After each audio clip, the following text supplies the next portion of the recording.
Assalamualaikum warahmatullahi wabarakatuh. Innal hamdalillah nahmaduhu wa nasta'inuhu wa nastaghfiruh wa na'udzu billahi min shururi anfusina wa min sayyiati a'malina. May yahdihillahu fala mudilla lahu wa may yudlilhu fala hadiyalah. Asyhadu an la ilaha illallah wahdahu la syarika lah wa asyhadu anna Muhammadan abduhu Rasuluh la nabiyya ba'da. Rabbi shrah li sadri wa yassir li amri wa hlul 'uqdatam min lisani yafqahu qawli. Puji syukur kita haturkan kehadirat Allah Subhanahu wa taala atas limpahan rahmat dan karunia-Nya kepada kita semua. Alhamdulillah pada sore ini kita ketemu dan hadir bersama di Masjid Al-Firdaus ini dalam keadaan sehat walafiat. Semoga kehadiran kita pada waktu ini atau kesempatan ini senantiasa mendapatkan ridho, mendapatkan berkah, dan mendapatkan pahala dari Allah Subhanahu wa taala. Salawat dan salam tak lupa pula kita haturkan kepada junjungan kita Nabiullah Muhammad sallallahu alaihi wasallam. Semoga kita semua senantiasa tetap istiqomah untuk konsisten mengikuti sunnah beliau, dan semoga kita semua ini serta orang-orang yang kita sayangi bersama beliau masuk ke surganya Allah Subhanahu wa taala. Amin ya rabbal alamin. Ibu jemaah yang saya hormati, pada kesempatan ini saya akan membahas tema sederhana tetapi menurut saya perlu kita pahami bersama ya. Tema ini adalah berjudul Kenapa Orang Sulit Bahagia. Ini temanya. Kenapa orang sulit bahagia? Ya, sebenarnya bahagia itu tidak sulit katanya ya. Tetapi ada bagi sebagian orang merasa bahwa untuk meraih kebahagiaan itu adalah sesuatu yang sulit, ya, tidak mudah gitu. Padahal bahagia itu tidak harus banyak uang Bapak Ibu ya, cukup aja Ibu ya, itu sudah senang kita. Uang itu kalau bisa pas ya, pas beli sesuatu ada, pas ingin sesuatu kesampaian, pas ingin kesana bisa. Tetapi kadang-kadang kita sulit untuk meraih kebahagiaan itu. Nah, maka pada kesempatan ini saya akan menjelaskan ternyata ada 5 penyebab kenapa kita sulit untuk meraih bahagia itu. Walaupun menurut saya kalau kita punya kemauan yang keras untuk meraih bahagia itu bisa saja kita raih. Tapi kalau 5 hal ini paling tidak kalau masih ada pada kita, maka kita akan sulit untuk meraih bahagia. Ada orang seperti ini Ibu ya. Anak saya udah sukses semua, anak-anak saya sehat semua, anak-anak saya udah pandai, anak saya sudah cerdas, kehidupan saya sudah mapan, keluarga saya keluarga yang baik-baik saja, kok tapi saya tidak merasa bahagia ya, gitu. Bisa jadi ini terjadi. Ya. Uang saya cukup banyak, deposito saya banyak, ya. Benda tak bergerak, harta saya tidak bergerak banyak, ya. Dalam bentuk perhiasan saya banyak, tapi kenapa saya tidak merasa bahagia? Nah, ada apa ini gitu kan? Nah, jadi kalau kita masih merasa seperti itu atau sebagian ada orang yang merasa seperti itu, berarti ada hal yang mengganjal dia untuk bisa bahagia. Nah, ini kita akan kaji ini.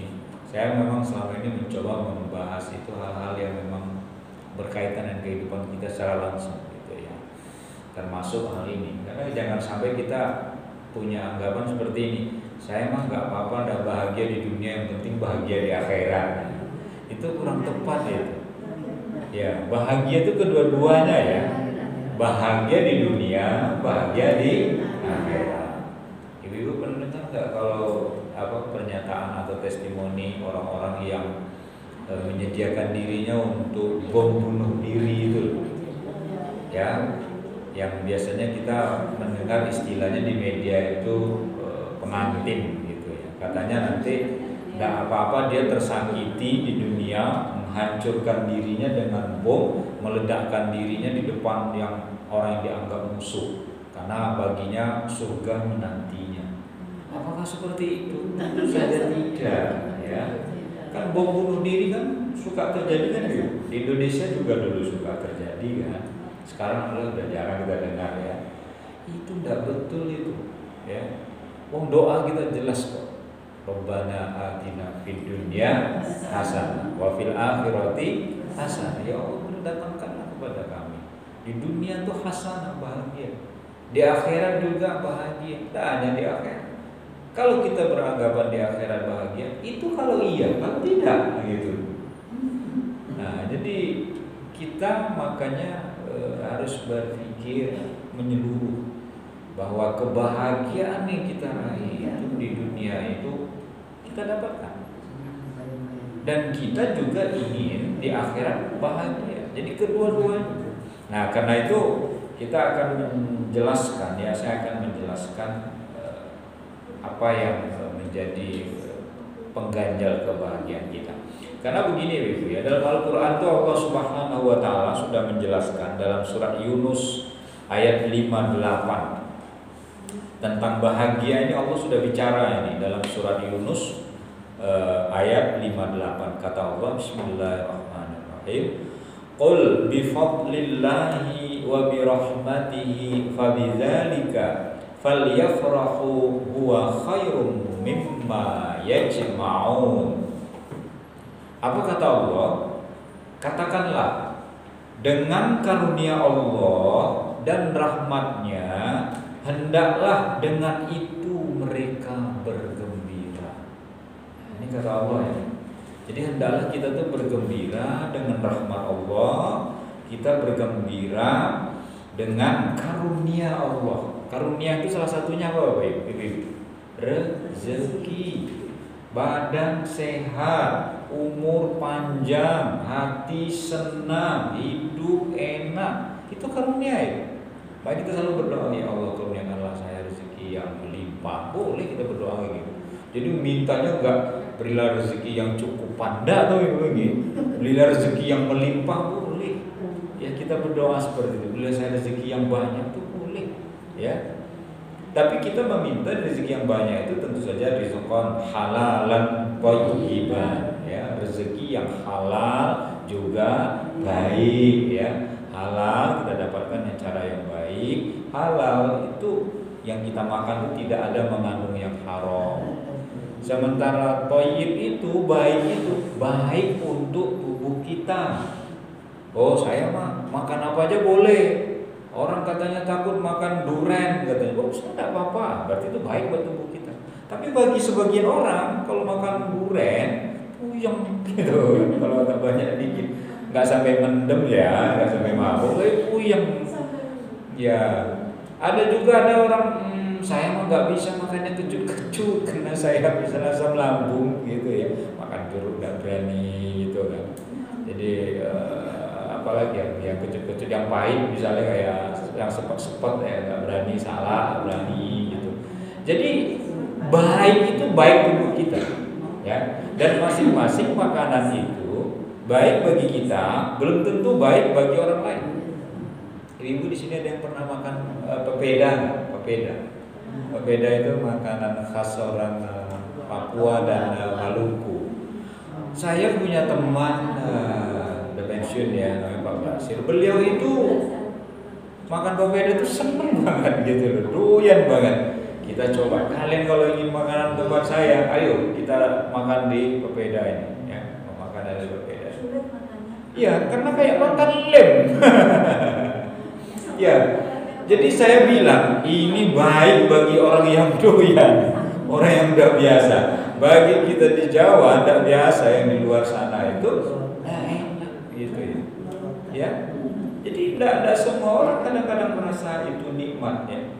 Bagi orang Jogja makan gudeg itu biasa, enak gitu ya. Bagi orang luar Jawa gak enak gitu. Manis gitu kan. Jadi baik itu baik untuk selera kita. Silakan makan sesuai dengan selera kita. Tidak ada dampaknya dengan tubuh kita. Kalau itu enak untuk kita makan, makan dan nikmati. Makanya kita mencari makanan itu baik dari rezeki atau apa, itu yang halal juga baik untuk tubuh kita. Kita memang disuruh bergembira. Gembira di sini itu tentu saja dalam pengertian bahagia. Karena salah satu ciri orang yang bahagia itu hatinya selalu bergembira. Gitu, ya. Nah, tapi meraih bahagia itu kok susah.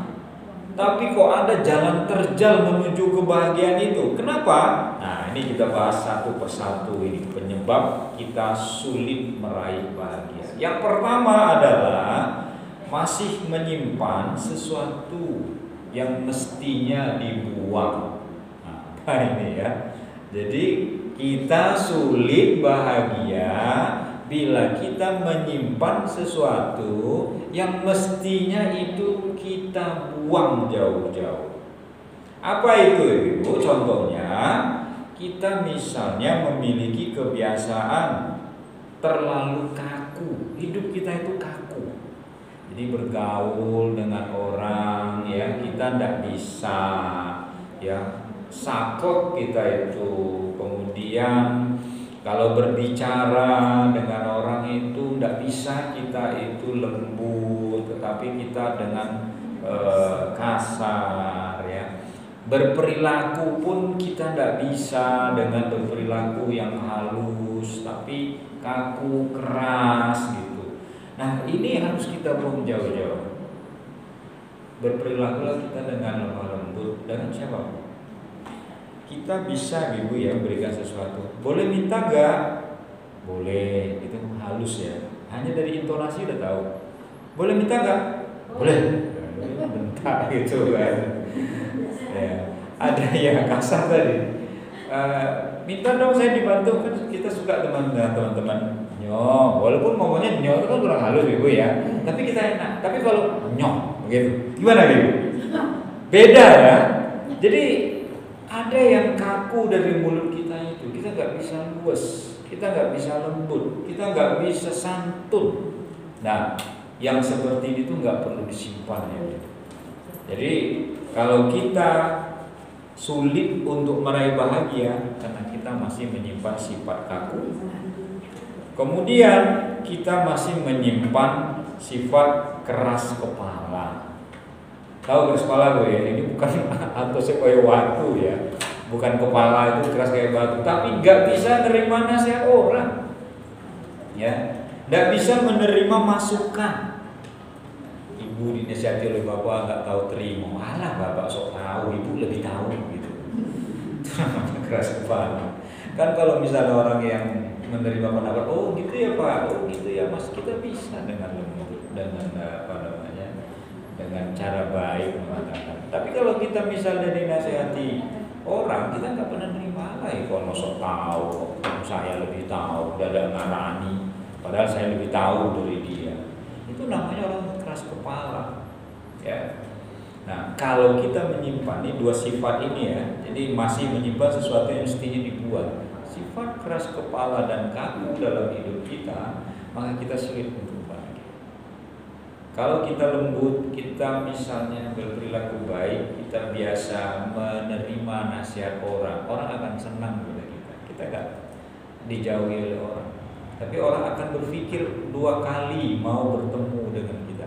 Kono nek wani ngomong langsung, gitu orang kan. Lalu kita mundur, oh nggak berani.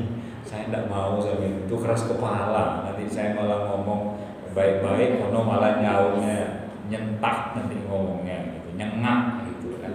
Orang tidak mau mendekati kita. Ya, bagaimana kita mau bisa bahagia kalau kita tuh terhadap orang lain kita selalu keras kepala? Bagaimana mungkin kita bisa bahagia kalau dalam pergaulan kita itu kita kaku? Dan kebahagiaan itu datang bila kita itu menghilangkan paling tidak sikap-sikap yang seperti itu. Itu nggak perlu kita pelihara, ya. Jadi zaman lalu, ibu, zaman para nabi menyiarkan agama Islam, itu dakwah Islam, itu orang-orang yang keras kepala itu memang tak berhasil diislamkan zaman lalu. Contohnya Abu Jahal dan Abu Lahab. Itu kenapa? Karena dia keras kepala. Ya, yang Nabi mengajak kebaikan kok. Ya, tapi dia seperti itu contohnya. Ya, Nabi itu mengajak amar ma'ruf, ya, mengajak untuk melakukan kebaikan, tapi selalu dibalas dengan kejahatan, dengan kekerasan, sehingga yang terjadi kemudian, ya, orang-orang yang seperti itu dengan keras kepala dan kekakuannya itu menghancurkan dirinya sendiri. Abu Lahab itu jelas itu, ya, di dalam salah satu surat saja namanya diabadikan, surat Al-Lahab, ya. Ya, ini dicontohkan oleh Allah kepada kita, ya. Betapa orang-orang yang keras kepala yang mendakwahkan itu Nabi Muhammad, dan Nabi Muhammad adalah orang yang sangat santun. Bahkan beliau itu dari masa remajanya sudah digelar dengan Al-Amin, ya, orang yang bisa dipercaya. Tetapi Abu Lahab orang yang tidak bisa dipercaya. Nah, itulah dalam surah Al-Lahab itu ada diabadikan nama dia, ya. Kemudian yang kedua, kenapa kita tuh sulit bahagia itu karena belum bisa menerima kenyataan. Ada orang yang tidak bisa menerima kenyataan hidup, ibu, ya. Kenapa hidup saya ini susah aja gitu kan? Kenapa saya tidak terlahir kaya gitu? Ada orang misalnya dia memiliki pasangan, kenapa pasangan saya itu tidak pasangan yang sesuai yang saya harapkan gitu. Ya. Kenapa hidup saya tuh tidak seperti orang lain, kelihatannya mereka tuh enak hidupnya, kok saya susah. Jadi tidak pernah menerima kenyataan hidupnya, tidak bisa menerima realitas dari kehidupan. Jadi kalau kita menerima kenyataan itu kita menerima hidup itu apa adanya. Ya, kalau dalam bahasa agama itu Nabi sudah mengajarkan kepada kita qanaah, ya, merasa cukup atas apa yang Allah berikan. Kalau kurang, cari lagi. Tapi jangan kita itu tidak menerima kenyataannya sudah. Coba kalau misalnya kita hidup kita cuma seperti ini, ternyata kan misalnya ibu kan bisa membandingkan, oh saya sama lahir dengan dia, usia sama gitu kan. Kenapa dia lebih sukses dari saya? Kenapa saya tidak? Kenapa dia lebih bahagia? Kenapa saya tidak? Aduh, hidup saya ini, apalagi kalau sudah memakai kata-kata sial, berarti saya ini sial. Orang-orang yang seperti itu adalah orang yang tidak bisa menerima kenyataan hidup. Padahal hidup itu adalah sesuatu yang sangat indah. Ya, hidup itu indah kalau kita nikmati. Ya. Hidup itu adalah kebahagiaan